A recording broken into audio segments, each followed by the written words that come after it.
On Sightseeing Spot Facts today, we're taking a look at the iconic Tower Bridge.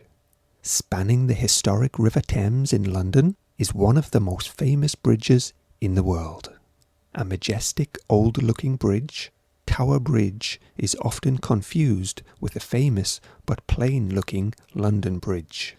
Perhaps understandably so, as Tower Bridge looks so impressive with its pair of 65-metre-high towers resembling a castle.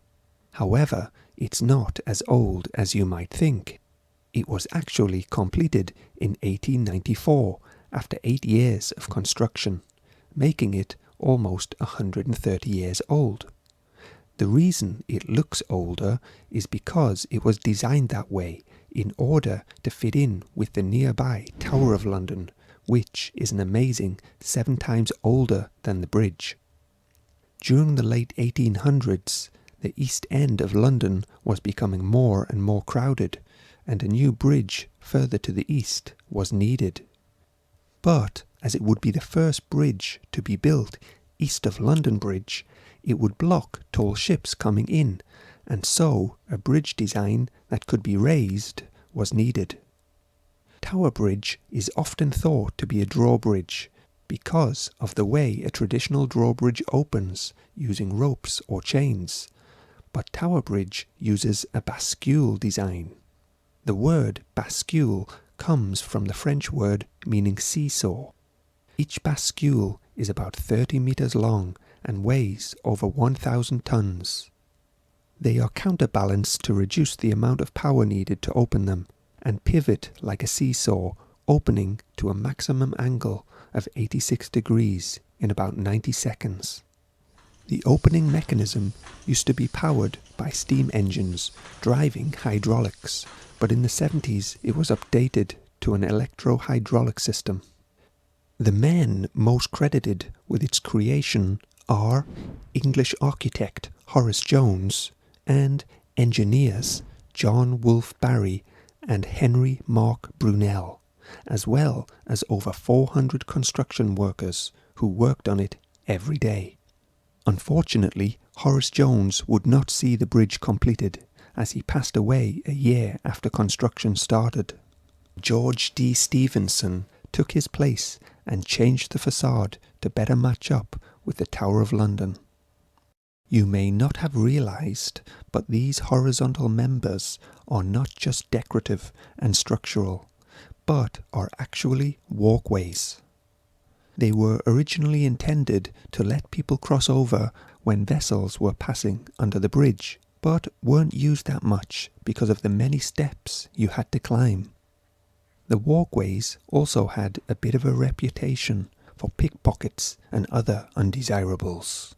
So, the high-level walkways were closed in 1910 and didn't reopen until 72 years later in 1982, when they became part of what is called the Tower Bridge Exhibition.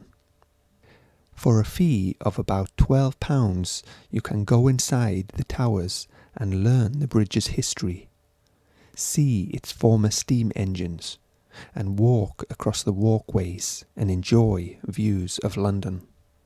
There's also a section of the walkways with glass floors where you can walk across and peer down through.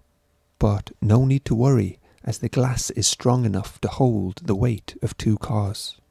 If you time your visit well, you can watch the bridge open as a boat passes under while you watch through the glass floor.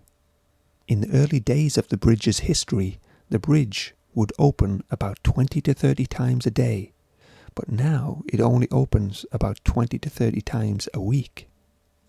In addition, it took a lot more people to operate and maintain the bridge back then, around 80 people compared to around 12 today.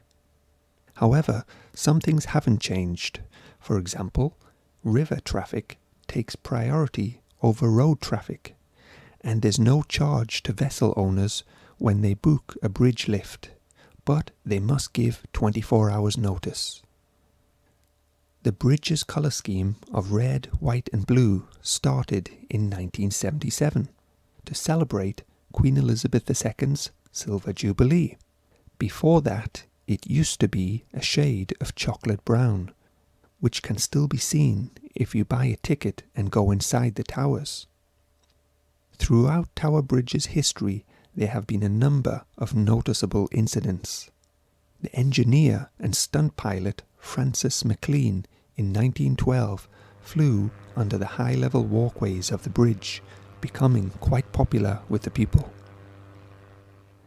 Then, in 1952, a bus was crossing the bridge when it started to open. The driver made the split-second decision that jumping would be safer than the bus rolling back down and crashing. He made the jump and saved the passengers' lives. He was awarded some money for his bravery and skill and became a bit of a local hero in London. And with that happy ending, I'll leave it there. If you want to know more about the bridge's neighbour, the Tower of London, check out my video on that by clicking the link above. If you liked the video, like and subscribe, and thanks for watching.